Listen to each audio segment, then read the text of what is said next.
الحمدللہ رب العالمین والصلاة والسلام علی سید الانبیاء والمرسلین اما بعد فاعوذ باللہ من الشیطان الرجیم بسم اللہ الرحمن الرحیم مولانا صلی وسلم دائما ابدا علی حبیبک خیر الخلق کلہم۔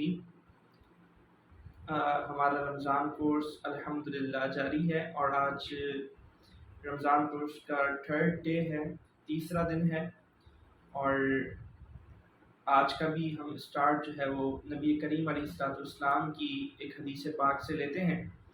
پیارے آقا صلی اللہ علیہ وآلہ وسلم فرماتے ہیں کہ قیامت کے دن میرے قریب ترین شخص وہ ہوگا جو دنیا میں مجھ پر سب سے زیادہ درود پاک پڑھتا ہوگا۔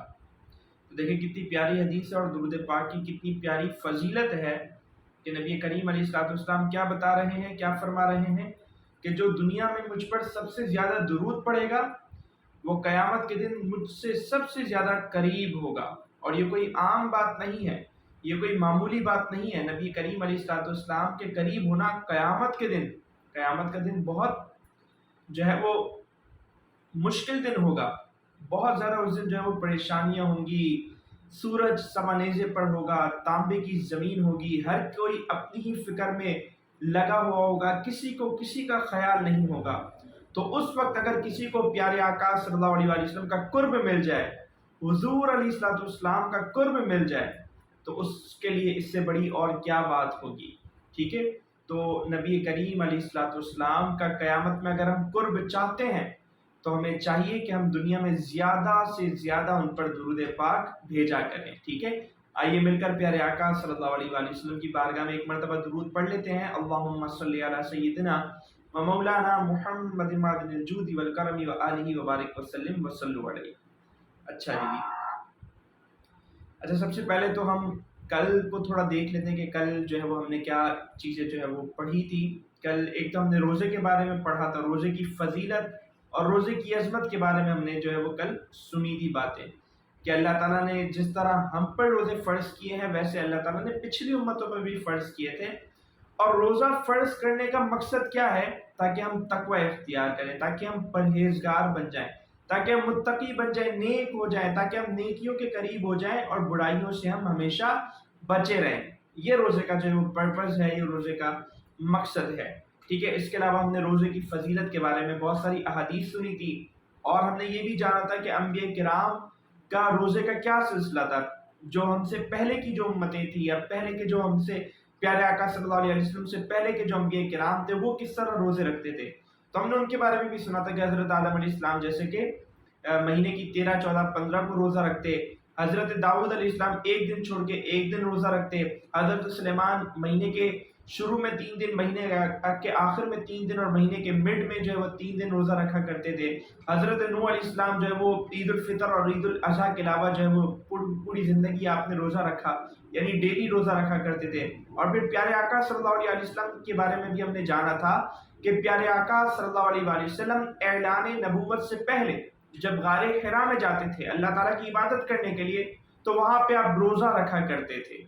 اور یہ بھی میں نے آپ کو بتایا تھا کہ اسکالرز کہتے ہیں، علماء کہتے ہیں کہ اللہ تعالیٰ نے آقا علیہ السلام کی اسی سنت کو زندہ رکھنے کے لیے، آقا صلی اللہ علیہ وسلم کی اسی سنت کی یاد میں، اسی طریقہ کار کی یاد میں اس امت پر رمضان کے مہینے میں روزے فرض فرمائے، تاکہ آقا علیہ السلام کی وہ سنت جاری رہے، آقا علیہ السلام کی وہ سنت یاد بنی رہے، اور ہمیں جو ہے وہ یہ احساس دلاتی رہے کہ پیارے آقا صلی اللہ علیہ وسلم کا طریقہ، آپ علیہ السلام کی سنت ہمارے لیے کتنی اہم ہے، ہمارے لیے کتنی عزیز ہے، ٹھیک ہے؟ تو یہ جو ہے وہ کل کے جو ہم نے لیسن جو ہم نے کل پڑھا تھا، سیشن لیا تھا، اس کا جو ہے وہ خلاصہ تھا، اس کی سمری میں نے آپ کے سامنے بیان کر دی۔ اچھا کل ہم نے جانا تھا روزے کے بارے میں، روزے کی فضیلت کے بارے میں، روزے کی امپورٹنس کے بارے میں، روزے کی اہمیت کے بارے میں۔ تو روزے میں 2 چیزیں بڑی اہم ہیں، ایک ہے سحری اور ایک ہے افطاری، ٹھیک ہے؟ روزہ ہمیں کیسے گزارنا چاہیے وہ ہم کل سن چکے ہیں، جان چکے ہیں کہ روزے میں ہمیں جو ہے وہ نمازیں پڑھنی ہیں، اچھے کام کرنے ہیں، صرف سوتے نہیں رہنا، اور جو ایسا نہیں کہ صرف ہم جو ہے نا وہ گیمز کھیلتے رہیں یا صرف ٹی وی کے سامنے بیٹھے رہیں یا موویز دیکھتے رہیں۔ تو یہ کل ہم سب ڈسکس کر چکے ہیں کہ روزہ ہمیں گزارنا کس طرح ہے، ٹھیک ہے؟ تو آج ہم بیسکلی بات کریں گے کہ روزے کے جو دو بنیادی اور جو دو اہم پارٹس ہیں ان میں سے ایک ہے سحری اور ایک ہے افطاری، ٹھیک ہے؟ تو ہم جو ہے وہ اس پہ بات کریں گے۔ سب سے پہلے سحری پہ بات کرتے ہیں۔ سحری ہمارے پیارے آقا صلی اللہ علیہ وآلہ وسلم کی کیا ہے؟ سنت مبارکہ ہے، ٹھیک ہے؟ سحری کیا ہے کہ ہم روزہ شروع کرنے سے پہلے جو کھانا کھاتے ہیں، اور وہ کھانا ہم کس لیے کھاتے ہیں؟ وہ ہم کس لیے کھاتے ہیں؟ تاکہ ہم دن بھر جو ہے وہ ایکٹیو رہیں، ہمارے اندر طاقت رہے۔ تو روزہ شروع کرنے سے پہلے، اسٹارٹ کرنے سے پہلے، ٹھیک ہے، فجر کے وقت سے پہلے، سحری کے ٹائم میں جو ہم کھاتے ہیں، کھانا کھاتے ہیں، جو کچھ ہم کرتے ہیں، وہ کیا کہلاتا ہے؟ سحری کہلاتی ہے، تاکہ ہم دن بھر ایکٹیو رہیں، توانا رہے، قوت رہے، طاقت رہے ہمارے اندر۔ اور یہ سحری ہمارے پیارے آقا علیہ الصلوۃ والسلام کی کیا ہے؟ سنت مبارکہ ہے۔ بہت سارے لوگ کیا کرتے ہیں؟ وہ سحری نہیں کرتے، اور اگر کبھی ان سے سحری مس ہو جائے تو وہ بڑے فخر سے بتاتے کہ آج تو ہم نے بغیر سحری کا روزہ رکھا ہے، جی ہم تو بڑے جو ہے نا وہ طاقتور ہیں اور ہم نے تو بغیر سحری کے روزہ رکھ لیا۔ تو دیکھیں سحری جو ہے نا وہ بڑی امپورٹنٹ ہے، اور سحری پیارے آقا صلی اللہ علیہ وآلہ وسلم کی کیا ہے؟ سنت مبارکہ ہے، صحیح ہے؟ ایک اللہ تعالیٰ کے ایک بہت بڑے بزرگ، ان کا ایک فرمان ہے، وہ کہتے ہیں کہ میرے اندر اللہ تعالیٰ نے یہ طاقت رکھی ہے کہ میں بغیر کھائے پیے اور بغیر سامان کے اپنی زندگی گزار سکتا ہوں، اپنی لائف جو ہے وہ میں جی سکتا ہوں، اپنی زندگی میں گزار سکتا ہوں بغیر کھائے پیے ایک لمبے عرصے تک، ٹھیک ہے؟ لیکن میں یہ نہیں کرتا۔ کیوں نہیں کرتا؟ کیونکہ میرے پیارے آقا صلی اللہ علیہ وآلہ وسلم نے ایسی زندگی نہیں گزاری۔ پیارے آقا صلی اللہ علیہ وآلہ وسلم نے ایک سوشل لائف گزاری ہے، آپ لوگوں کے درمیان رہے ہیں، آپ نے کھایا بھی ہے، آپ نے پیا بھی ہے، آپ لوگوں کے ساتھ آپ کی گیدرنگز بھی رہی ہیں، آپ نے شادیاں بھی کی ہیں، ٹھیک ہے، آپ نے اپنے نواسوں کے ساتھ جو ہے وہ ٹائم سپینڈ کیا، ان کے ساتھ کھیلا بھی ہے۔ تو پیارے آقا صلی اللہ علیہ وسلم کی جو ایک لائف تھی وہ ایک سوشل لائف تھی۔ تو پیارے آقا صلی اللہ علیہ وسلم نے اس طرح لائف نہیں گزاری کہ آپ نے جو ہے وہ سارا ساز و سامان چھوڑ دیا، کھانا پینا چھوڑ دیا اور بس اللہ کی بارگاہ میں عبادت میں آپ لگے رہے ہیں۔ تو بزرگ کہتے ہیں کہ پیارے آقا صلی اللہ علیہ وسلم نے ایسی لائف نہیں گزاری، تو میں بھی ایسی لائف نہیں گزاروں گا، ٹھیک ہے؟ تو سحری ہمارے پیارے آقا صلی اللہ علیہ وسلم کی سنت ہے، تو ہمیں بھی چاہیے کہ ہم ان کی سنت کو ادا کریں، ٹھیک ہے؟ ہمیں سحری کرنی چاہیے۔ اب آپ دیکھیں میں نے آپ کے سامنے یہاں سحری کے بارے میں کچھ احادیث پاک لکھی ہوئی ہیں۔ پہلی حدیث کیا ہے؟ ابن ماجہ کی حدیث ہے۔ نبی کریم علیہ الصلوۃ والسلام فرماتے ہیں روزہ رکھنے کے لیے سحری کھا کر قوت یعنی طاقت حاصل کرو، ٹھیک ہے؟ سحری کھائیں گے تو ظاہر سی بات ہے طاقت آئے گی، ورنہ بھوکے رہیں گے تو کیا ہوگا؟ دن بھر ہم سوتے رہیں گے، لیٹے رہیں گے، کچھ کرنے کی ہمت ہی نہیں ہوگی، عبادت بھی نہیں کر سکیں گے، ٹھیک ہے؟ تو پیارے آقا صلی اللہ علیہ وسلم کیا فرما رہے ہیں؟ روزہ رکھنے کے لیے سحری کھا کر قوت یعنی طاقت حاصل کرو، اور دن یعنی دوپہر کے وقت آرام کر کے عبادت کے لیے طاقت حاصل کرو، رات کی عبادت کے لیے طاقت حاصل کرو، ٹھیک ہے؟ تو دوپہر میں تھوڑی دیر سو بھی جانا چاہیے تاکہ ہم رات کو اچھی طرح جو ہے وہ عبادت کر سکیں، اور سحری کر لینی چاہیے تاکہ ہمارا روزہ اچھا گزرے۔ ہمیں روزے میں ایسا نہیں ہو کہ بھوک کی پیاس ہی لگتی رہے، صرف بھوک پیاس لگتی رہے گی تو آپ بتائیں نا ہم کیسے عبادت کریں گے، کیسے نماز پڑھیں گے، کیسے قرآن پڑھیں گے، ٹھیک ہے؟ تو سحری کرنی چاہیے۔ دوسری حدیث، پیارے آقا صلی اللہ علیہ وسلم فرماتے ہیں، یعنی یہاں سے سحری کی ہمیں فضیلت پتہ چلتی ہے کہ سحری کتنی فضیلت کی حامل ہے۔ پیارے آقا صلی اللہ علیہ وسلم فرماتے ہیں کہ 3 آدمی جتنا بھی کھا لیں ان سے کوئی حساب نہ ہوگا، بشرط یہ کہ وہ کھانا حلال ہو، ٹھیک ہے؟ پہلا آدمی کون؟ روزہ دار۔ روزہ دار افطار کے وقت جو کچھ کھائے گا اس سے اس کا حساب نہیں ہوگا، جتنا بھی کھائے گا۔ دیکھیں دنیا میں ہم 1 روپیہ بھی اگر خرچ کرتے ہیں، 1 لقمہ بھی اگر ہمارے منہ میں جاتا ہے، 1 اسپون بھی اگر ہم کوئی چیز کا کھاتے ہیں، ٹھیک ہے، تو ہم سے اس کا حساب ہوگا، ہم سے پوچھا جائے گا۔ 1 روپیے کا ہمیں حساب دینا ہوگا کہ یہ ہم نے کہاں خرچ کیا، ٹھیک ہے؟ 1 لقمے کا حساب دینا ہوگا۔ لیکن آقا علیہ الصلوۃ والسلام فرما رہے ہیں کہ روزہ دار افطار کے وقت جو کچھ کھائے گا، افطاری پر وہ جتنا خرچ کرے گا اس سے اس کا حساب نہیں ہوگا۔ اسی طرح سحری کھانے والا بھی جتنا کھائے گا، جتنا اپنی سحری پر خرچ کرے گا، اس سے بھی کوئی حساب نہیں ہوگا۔ تو یہاں سے ہمیں سحری کی بھی جو ہے وہ فضیلت پتہ چلتی ہے۔ اور تیسرا شخص کون ہے؟ وہ پیارے آقا صلی اللہ علیہ وسلم نے بتایا کہ وہ مجاہد ہے، جو اللہ کی راہ میں جہاد کرتا ہے، تو وہ بھی جو کچھ بھی کھائے گا اللہ تعالیٰ اس سے بھی حساب نہیں لے گا۔ اسی طرح ایک اور حدیث پاک ہے، پیارے آقا صلی اللہ علیہ وسلم فرماتے ہیں سحری پوری کی پوری برکت ہے، سحری میں برکت ہی برکت ہے، بس تم سحری کو نہ چھوڑو، ٹھیک ہے؟ چاہے تم ایک گھونٹ پانی پی لو، یعنی ایک گھونٹ پانی پی لو، لیکن سحری ضرور کرو۔ کیوں؟ کیونکہ سحری میں برکت ہے، اور مزید آقا علیہ الصلوۃ والسلام نے فرمایا کہ اللہ تعالیٰ اور اس کے فرشتے سحری کرنے والوں پر رحمت بھیجتے ہیں۔ تو اللہ تعالیٰ کی جن پر رحمت ہو، فرشتوں کی جن پر رحمت ہو، ہمیں ان کاموں سے پیچھے نہیں ہٹنا، بلکہ ہمیں وہ کام تو کرنے چاہیے تاکہ ہمیں اللہ کی رحمت حاصل ہو، اس کے فرشتوں کی رحمت حاصل ہو۔ تو سحری کیا ہے؟ برکت ہے، سحری کرنے والے سے حساب نہیں ہوگا، اور سحری کرنے والے پر اللہ تعالیٰ کی اور اس کے فرشتوں کی رحمت ہوتی ہے۔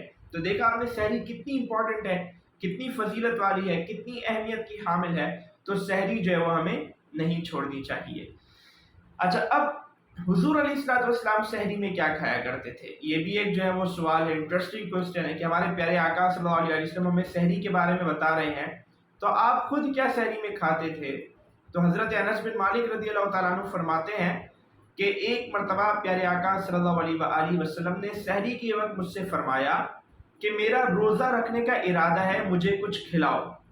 تو حضرت انس فرماتے ہیں کہ پھر میں نے پیارے آقا صلی اللہ علیہ وسلم کو کھجوریں پیش کی اور ایک برتن میں جو ہے وہ پانی پیش کیا۔ تو پیارے آقا صلی اللہ علیہ وسلم نے کھجوروں سے اور پانی کے ذریعے جو ہے وہ سحری کی۔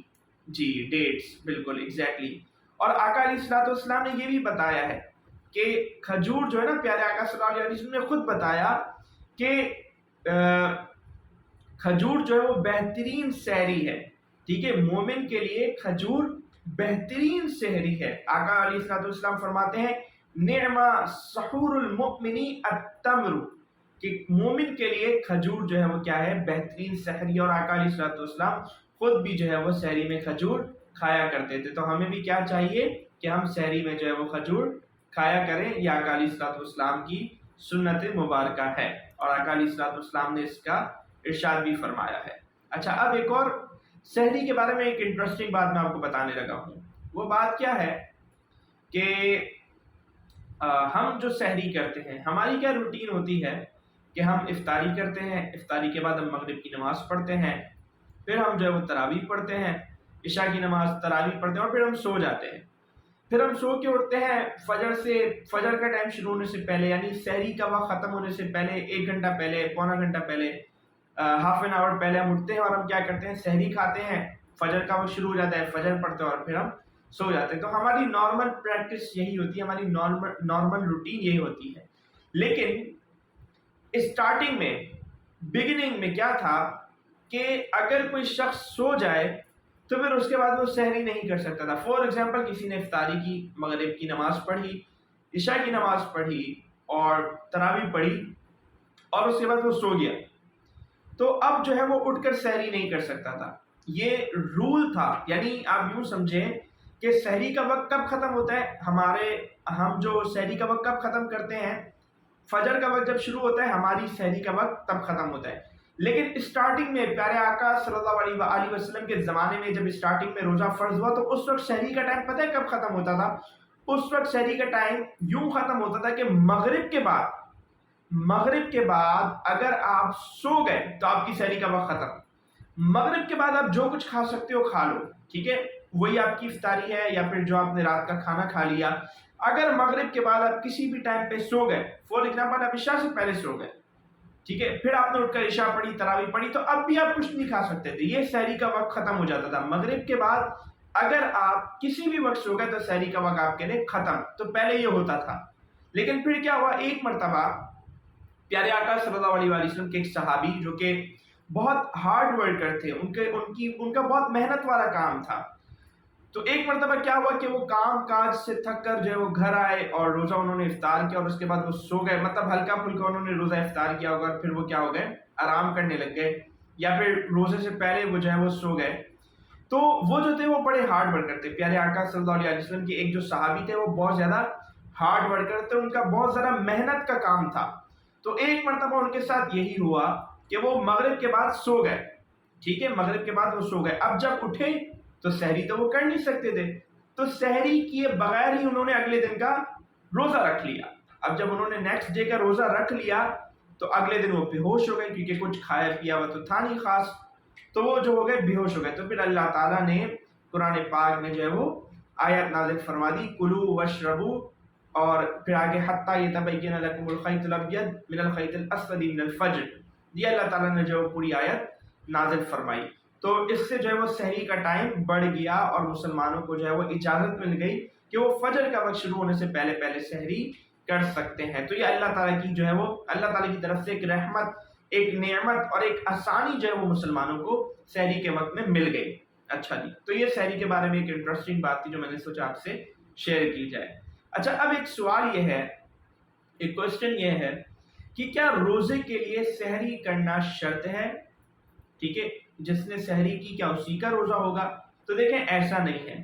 ہاں, حدیث پاک میں آیا ہے کہ سحری کی کرنی چاہیے, پیارے آقا صلی اللہ علیہ وسلم خود بھی سحری فرمایا کرتے تھے, سحری کیا کرتے تھے, لیکن روزے کے لیے سحری شرط نہیں ہے. ٹھیک ہے, اگر کوئی سحری کے بغیر روزہ رکھ لیتا ہے تو کیا ہوگا, روزہ اس کا ہو جائے گا, اور ایسا نہیں ہے کہ اسے گناہ ملے گا, گناہ بھی نہیں ملے گا. ہاں یہ ہے کہ اس کی سنت چھوٹ جائے گی, اس کا ثواب رہ جائے گا.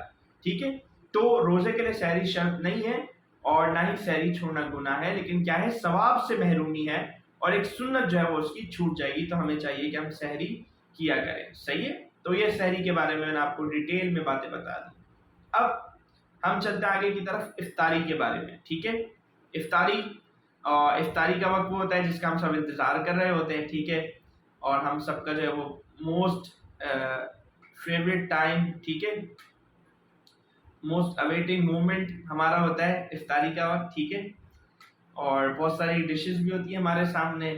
اور خیر, افطاری کے بارے میں کیا ہے, پیارے آقا صلی اللہ علیہ وسلم فرماتے ہیں, بخاری شریف کی حدیث ہے, آقا علیہ الصلوۃ والسلام نے فرمایا کہ ہمیشہ لوگ خیر کے ساتھ رہیں گے جب تک افطار میں جلدی کریں گے. یعنی ہمیشہ لوگ بھلائی کے ساتھ رہیں گے, انہیں بھلائی پہنچتی رہے گی جب تک وہ کیا کریں گے, افطار میں جلدی کریں گے. تو ہمیں چاہیے کہ جیسے ہی افطاری کا ٹائم ہو تو کچھ سیکنڈز کی احتیاط کے ساتھ یا 1 منٹ کی احتیاط کے ساتھ ہم افطاری کر لیں. افطار کو بہت زیادہ ڈیلے نہیں کرنا چاہیے. آقا علیہ الصلوۃ والسلام فرما رہے ہیں افطار میں جلدی کرنی چاہیے. ٹھیک ہے, افطار میں بہت زیادہ ڈیلے نہیں آنا چاہیے. ایسا نہیں کہ کوئی 5-10 منٹ بعد افطاری کر رہا ہے, نہیں. ٹھیک ہے, کچھ سیکنڈز کا پاز لے لیں احتیاطاً. ٹھیک ہے, کچھ سیکنڈز کا ویٹ کر لیں یا پھر 1 منٹ کا ویٹ کر لیں اور پھر آپ افطاری کر لیں. صحیح ہے. اچھا, افطار کے بارے میں ایک اور بڑی انٹرسٹنگ حدیث, آقا علیہ الصلوۃ والسلام فرماتے ہیں کہ جس نے حلال کھانے یا پانی سے کسی مسلمان کو روزہ افطار کروایا, فرشتے ماہ رمضان کے اوقات میں اس کے لیے استغفار کرتے ہیں اور جبریل علیہ السلام شب قدر میں اس کے لیے استغفار کرتے ہیں. ٹھیک ہے, آپ دیکھ رہے ہیں کہ ایک تو ہے افطاری کرنا, افطاری کرنا ثواب کا کام ہے, لیکن ایک ہے افطاری کروانا. افطاری کرنا بھی جو ہے وہ بہت بڑے ثواب کا کام ہے. دیکھیں آپ کیا حدیث میں آیا ہے کہ جس نے حلال کھانے یا پانی سے, صرف پانی سے کسی مسلمان کو روزہ افطار کروایا تو کیا ہوگا, فرشتے رمضان کے مہینے میں, نارمل ڈیز میں نہیں, رمضان کے مہینے میں اس کے لیے استغفار کریں گے, اور جبریل علیہ السلام شب قدر میں اس کے لیے استغفار کریں گے.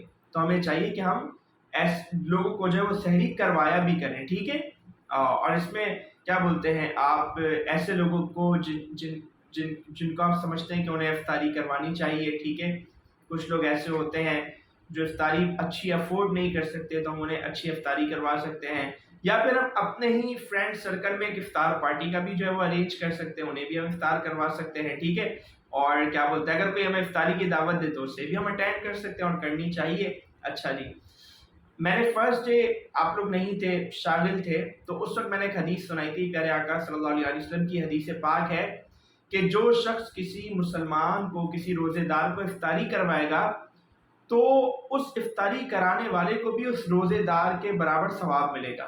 یعنی دیکھیں, ایک بندے کا روزہ ہے, ٹھیک ہے, دوسرے بندے کا بھی روزہ ہے. ٹھیک ہے, تو جو فرسٹ پرسن ہے, جو روزے دار ہے, وہ سیکنڈ پرسن کو افطاری کرواتا ہے, تو ایک تو اسے اپنے روزے کا ثواب ملے گا فرسٹ پرسن کو, اور دوسرا اسے جو سیکنڈ پرسن ہے جس کو افطاری کروا رہا ہے اس کے روزے کا بھی ثواب ملے گا کیونکہ اس نے افطاری کرائی. اور یہ پیارے آقا علیہ الصلوۃ والسلام کی حدیث پاک ہے. اور پیارے آقا صلی اللہ علیہ وآلہ وسلم نے جب صحابہ کرام سے یہ حدیث بیان کی تو صحابہ کرام نے پوچھا کہ یا رسول اللہ اگر کسی کے پاس ایسی چیز نہ ہو جس سے وہ کسی کو افطاری کرا سکے تو وہ کیا کرے؟ تو پیارے آقا علیہ الصلوۃ والسلام نے فرمایا کہ پانی کے ایک گھونٹ سے بھی، پانی کے ایک گلاس سے بھی افطاری کروائی جا سکتی ہے.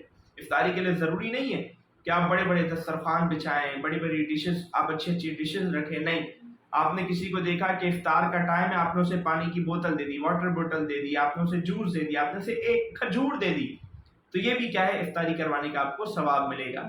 ٹھیک ہے. مجھے نہیں پتا کہ یو اے ای کا کیا اس حوالے سے کلچر ہے، لیکن جو ہے وہ پاکستان میں جو ہے وہ اس طرح بہت زیادہ افطار کروائی جاتی ہے روڈ سائڈ وغیرہ پہ، اور لوگ بہت زیادہ جو ہے وہ افطار کرواتے ہیں. مجھے نہیں پتا کہ یو اے ای میں اس کا کیا کلچر ہوتا ہے. اچھا جی، ایک اور حدیث پاک ہے. پیارے آقا صلی اللہ علیہ وسلم نے فرمایا جب تم میں کوئی روزہ افطار کرے تو کھجور یا چھوارے سے افطار کرے کہ وہ برکت ہے، اور اگر نہ ملے تو پانی سے افطار کرے کہ وہ پاک کرنے والا ہے. تو یعنی پتہ چلا کہ جس طرح سحری کے بارے میں آقا علیہ الصلوۃ والسلام نے فرمایا تھا کہ مومن کے لیے اچھی سحری کیا ہے، کھجور اچھی سحری ہے، تو اس طرح یہاں بھی پتہ چل رہا ہے کہ افطار میں بھی مومن کے لیے اچھی افطاری کیا ہے، کھجور ہے. ٹھیک ہے، کہ پیارے آقا فرمانے کہ وہ برکت ہے. صحیح ہے. اور اگر نہ ملے، کھجور بھی نہ ملے، تو پانی سے افطار کر لے کہ پانی پاک کرنے والا ہے. اور آگے حضور علیہ الصلوۃ والسلام کی افطار کے بارے میں ہم گفتگو کرنے لگے ہیں کہ حضور علیہ الصلوۃ والسلام کی افطار کیا تھی. تو پیارے آقا علیہ الصلوۃ والسلام کی جو افطار تھی وہ بھی کھجور پر جو ہے وہ مشتمل ہوتی ہے. حدیث پاک میں آتا ہے کہ آپ علیہ الصلوۃ والسلام کھجور سے افطار کیا کرتے تھے. اگر کھجور نہ ہوتی تو آپ چھوارے کھا لیا کرتے تھے. ٹھیک ہے. اور اگر چھوارے بھی نہ ہوتے، چھوارے کیا ہوتے ہیں جی، دیکھیں جو کھجور ہوتی ہے نا، کھجور وہ ہوتی ہے تر کھجور. ٹھیک ہے. اور جب وہ سوکھ جاتی ہے تو وہ چھوارے بن جاتے ہیں. کھجور جب سوکھ جاتی ہے، خشک ہو جاتی ہے، مطلب اسے ہم کیا بولیں گے، خشک ہو جانے کو کیا بولیں گے ہم انگلش میں؟ کھجور جب مطلب اس کی فارم بدل جاتی ہے، وہ تھوڑی سخت ہو جاتی ہے، تو اسے جو ہے وہ جی ڈرائی ڈیٹس، جی ہاں، تو وہ اسے ہم جو ہے وہ چھوارے کہتے ہیں. تو پیارے آقا علیہ الصلوۃ والسلام کھجور کھاتے تھے، اور اگر کھجور نہ ہوتی تو آپ ڈرائی ڈیٹس لیا کرتے تھے، چھوارے لیا کرتے تھے. اگر وہ بھی نہ ہوتے تو آپ پانی سے افطار کر لیا کرتے تھے. ٹھیک ہے. تو دیکھیں پیارے آقا علیہ الصلوۃ والسلام کی سنت ہے کہ وہ اس طرح سادگی سے افطار کر لیا کرتے تھے اور نخرے نہیں کیا کرتے تھے. ٹھیک ہے. ایسا نہیں کہ وہ فرمائش پیارے آقا علیہ الصلوۃ والسلام کی سنت ہے. ٹھیک ہے. تو ہمیں بھی چاہیے کہ جو ہمارے پاس ہو ہم اس سے جو ہے وہ افطار کر لیں. ٹھیک ہے. ایسا نہیں کہ ہمیں یہ بھی کھانا ہے، وہ بھی کھانا ہے، یہ بھی کھانا ہے. صحیح ہے. تو جو اللہ تعالیٰ نے ہمیں دیا ہے شکر ادا کر کے ہمیں وہ کھانا چاہیے. ٹھیک ہے. اچھا جی، اب افطاری کا جو ٹائم ہوتا ہے وہ بہت امپورٹنٹ ہوتا ہے، بہت زیادہ موسٹ امپورٹنٹ ٹائم ہوتا ہے ایک روزے دار کے لیے، کیونکہ وہ پورا دن بھوکا ہوتا ہے اللہ تعالیٰ کے لیے، اس نے پورے دن عبادت کی ہوتی ہے اللہ تعالیٰ کے لیے. ٹھیک ہے. تو وہ جو ٹائم ہوتا ہے نا افطار کا ٹائم، اللہ عز و جل کی رحمت جوش پہ ہوتی ہے اور وہ اپنے بندے سے کہتی ہے کہ اے میرے بندے مانگ، کیا مانگتا ہے. تو وہ ٹائم بڑا امپورٹنٹ ہوتا ہے. وہ ٹائم ہمیں صرف اب جو ہے نا وہ ڈشز کو گننے میں نہیں لگانا چاہیے. وہ ٹائم ہمیں جو ہے وہ کھانے کو دیکھنے میں نہیں لگانا چاہیے. وہ ٹائم ہمیں صرف یہی سوچنے میں نہیں لگانا چاہیے کہ ہم پہلے کیا کھائیں گے، پہلے شربت پئیں گے، یا پہلے ہم کھجور کھائیں گے، یا پہلے ہم یہ کھائیں گے یا وہ کھائیں گے، فروٹس کھائیں گے یا پھر چاٹ کھائیں گے. نہیں، وہ ٹائم بہت امپورٹنٹ ہوتا ہے. وہ ٹائم ہوتا ہے دعا کا ٹائم. ہمیں اس ٹائم دعا مانگنی چاہیے. اللہ تعالیٰ اس ٹائم ہماری دعا قبول فرماتا ہے. اس ٹائم ہماری کوئی دعا جو ہے وہ رد نہیں ہوتی. آقا علیہ الصلوۃ والسلام فرماتے ہیں کہ بے شک روزے دار کے لیے افطار کے وقت ایسی دعا ہوتی ہے، ایک دعا ایسی ہوتی ہے جو قبول کی ہی جاتی ہے، جو رد نہیں ہوتی. اللہ تعالیٰ اسے لازمی جو ہے وہ قبول فرماتا ہے. اور اسی طرح پیارے آقا علیہ الصلوۃ والسلام کی ایک اور حدیث ہے، آپ فرماتے ہیں کہ 3 لوگ ایسے ہیں جن کی دعا رد نہیں کی جاتی، یعنی ان کی دعا اللہ تعالیٰ قبول فرماتا ہی فرماتا ہے. اور ان میں سے ایک شخص کون ہے؟ وہ شخص، ایک شخص کون ہے اس میں؟ روزہ دار، کہ جب وہ افطار کے وقت دعا کرے. تو افطار کے وقت روزے دار کی جو دعا ہوتی ہے وہ اللہ تعالیٰ قبول فرماتا ہی فرماتا ہے. ٹھیک ہے. اور حدیث میں آتا ہے کہ جب روزہ دار افطار کے وقت دعا مانگتا ہے تو اللہ تعالیٰ جو ہے کیا کرتا ہے، آسمان کے دروازے اس کی دعاؤں کے لیے جو ہے وہ کھول دیتا ہے، ٹھیک ہے۔ اللہ تعالیٰ ان کی دعاؤں کو بادلوں سے بھی اوپر اٹھا لیتا ہے، آسمان کے دروازے جو ہے وہ ان کے لیے کھل جاتے ہیں، اور اللہ تعالیٰ فرماتا ہے کہ مجھے میری عزت کی قسم میں تیری ضرور مدد فرماؤں گا، یعنی میں تیری دعا ضرور قبول کروں گا۔ تو افطار کا جو وقت ہے یہ موسٹ امپورٹنٹ ٹائم ہے ایک روزے دار کے لیے، اسے کسی بھی صورت ہمیں جو ہے وہ ویسٹ نہیں کرنا چاہیے، ہمیں اس میں لازمی دعا مانگنی چاہیے، ٹھیک ہے۔ اور اسی طرح سحری کا ٹائم بھی امپورٹنٹ ہے، سحری کا وقت بھی تہجد کا وقت ہے بیسکلی، اور تہجد کا وقت اللہ تعالیٰ کی رحمت نازل ہوتی ہے، اللہ تعالیٰ کی رحمت جوش پہ ہوتی ہے، تو ہمیں اس ٹائم پہ بھی جو ہے وہ اللہ تعالیٰ سے دعا مانگنی چاہیے لازمی طور پہ، ٹھیک ہے۔ تو آج کا یہ ہمارا سیشن تھا، کل ہم نے روزے کے بارے میں سنا تھا، روزے کی امپورٹنس، روزے کی فضیلت، روزہ کس پر فرض ہے، روزے کا پرپس کیا ہے، روزے کا مقصد کیا ہے، اور آج ہم نے روزے کے جو دو اہم پارٹس ہیں سحری اور افطاری، اس کے بارے میں ہم نے الحمدللہ ڈیٹیل سے جو ہے وہ جان لیا۔ انشاءاللہ نیکسٹ سیشنز میں جو ہے وہ ہم روزے کے احکامات کو سنیں گے کہ کن چیزوں سے روزہ ٹوٹ جاتا ہے، کن چیزوں سے ہمیں روزے میں احتیاط کرنی ہے، کن چیزوں سے روزہ مکروہ ہو جاتا ہے، تو ہم نیکسٹ سیشنز میں انشاءاللہ ہم ان چیزوں کو ڈسکس کریں گے۔ تو آج کا جو ہمارا سیشنز جو ہے وہ یہیں ختم کرتے ہیں انشاءاللہ اس کو۔ اللہ تعالیٰ ہماری دعاؤں کو بالکل قبول فرماتا ہے۔ جی بالکل، جی عبدالرحیم آپ کچھ کہہ رہے ہیں، آپ نے ہینڈ ریز کیا ہوا ہے۔